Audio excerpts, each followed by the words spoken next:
আসসালামু আলাইকুম প্রিয় দর্শক, কেমন আছেন আপনারা? আজকে আমি আপনাদের জন্য কাচকি শুটকি ভুনা নিয়ে চলে এসেছি। চলুন মূল রেসিপিতে চলে যাই। প্রথমেই আমি একটি পাত্রে কিছু কাচকি শুটকি নিয়ে নিয়েছি। এখন এই শুটকিগুলোকে আমি ফুটন্ত গরম পানি দিয়ে 20 মিনিটের জন্য ভিজিয়ে রাখবো। শুটকিগুলো ভিজিয়ে রেখে এদিকে আমি শুটকি ভুনায় যা যা লাগবে সব কিছু কেটে নিয়েছি। 20 মিনিট পর আমি শুটকিগুলোকেও ঠান্ডা পানি দিয়ে খুব ভালোভাবে ধুয়ে নিয়েছি। এখন চুলায় আমি একটি কড়াই বসিয়ে দিয়েছি। কড়াইটি গরম হয়ে এলে আমি এতে তেল দিয়ে দিয়েছি পরিমাণ মতো। এখন তেলের মধ্যে আমি আগে থেকে কেটে রাখা পেঁয়াজ কুচিগুলো দিয়ে দিচ্ছি। এখন পেঁয়াজগুলোকে গরম তেলের সাথে খুব ভালোভাবে নেড়েচেড়ে মিশিয়ে নিচ্ছি। পেঁয়াজগুলো যখন হালকা ব্রাউন হয়ে আসবে এ পর্যায়ে আমি এতে 1 চামচ আদা রসুন বাটা দিয়ে দিচ্ছি এবং 2 চামচ হলুদ গুঁড়ো দিয়ে দিলাম এবং 3 চামচ গুঁড়ো মরিচ দিয়ে দিচ্ছি।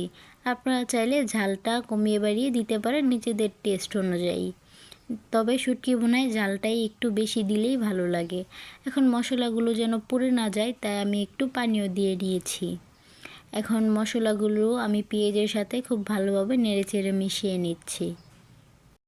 এভাবে প্রায় 4 মিনিটের মতো আমি মশলাটা ভালোভাবে নেড়েচেড়ে কষিয়ে নেব। এখন আমি লবণ দিয়ে দিচ্ছি স্বাদ মতো। লবণ দিয়ে আমি আবারও ভালোভাবে নেড়েচেড়ে নিব। এই পর্যায়ে চুলার আঁচটা লো ফ্লেমে রাখতে হবে। এখন মশলাটা কষানো হয়ে গেছে। এই পর্যায়ে আমি আগে থেকে কেটে রাখা কিছু রসুনের কোয়াও এতে দিয়ে দিচ্ছি এবং কাঁচামরিচও দিয়ে দিলাম।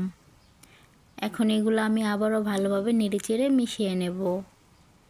এই তো দেখতেই পারছেন আমি খুব ভালোভাবে নেড়েচেড়ে মিশিয়ে নিচ্ছি। প্রিয় দর্শক, আপনারা যারা আমার এই চ্যানেলে নতুন আছেন অবশ্যই আমার চ্যানেলটিকে সাবস্ক্রাইব করে দিবেন এবং পাশে থাকা বেল আইকনটি বাজিয়ে দিবেন। এখন আমি আগে থেকে কেটে রাখা কিছু টমেটো কুচিও এতে দিয়ে দিচ্ছি। টমেটোগুলো দিয়ে আমি খুব ভালোভাবে নেড়েচেড়ে টমেটোর সাথে মশলাগুলো মিশিয়ে নিচ্ছি।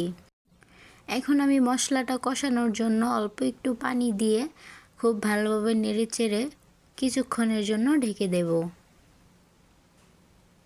এই তো দেখতেই পারছেন আমি খুব অল্পই পানি দিয়েছি, বেশি পানি দেওয়া যাবে না। এই তো 5 মিনিট জাল করে নেওয়ার পর এ পর্যায়ে আমি আবারও একটু ভালোভাবে নেড়েচেড়ে দেব। এখন আমি এতে আগে থেকে ধুয়ে রাখা শুটকিগুলো দিয়ে দিচ্ছি। শুটকিগুলো দিয়ে আমি খুব ভালোভাবে নেড়েচেড়ে মশলার সাথে শুটকিগুলোকে মিশিয়ে নেব। এই তো দেখতেই পারছেন আমি খুব ভালোভাবে শুটকির সাথে মশলাগুলোকে মিশিয়ে নিচ্ছি। প্রিয় দর্শক, আমার ভিডিওগুলো যদি আপনাদের কাছে ভালো লাগে তাহলে অবশ্যই একটি লাইক এবং একটি কমেন্ট করে দিবেন এবং বন্ধুদের কাছে শেয়ার করে দিবেন। আপনাদের একটি লাইক কমেন্টই আমাকে ভিডিও বানানোর উৎসাহ দেয়।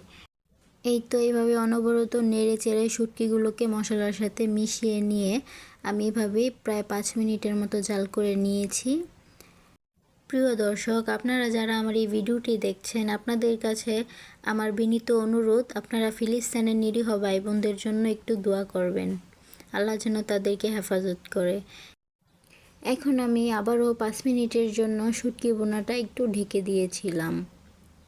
এই তো দেখতেই পারছেন 5 মিনিট পর ভুনাটা একদম হয়ে এসেছে। এই পর্যায়ে আমি একটু নেড়েচেড়ে উপর থেকে কিছু ধনেপাতা কুচি দিয়ে দিচ্ছি। ধনেপাতা কুচি দিয়ে আমি আবারও একটু ভালোভাবে নেড়েচেড়ে ভুনার সাথে ধনেপাতা কুচিগুলো মিশিয়ে নিচ্ছি। এখন আমি শুটকি ভুনাটা একটি পাত্রে পরিবেশন করে নিচ্ছি। মাশাআল্লাহ, খুবই সুস্বাদু হয়েছে খেতে। প্রিয় দর্শক, দেখা হবে অন্য কোনো ভিডিওতে। আসসালামু আলাইকুম।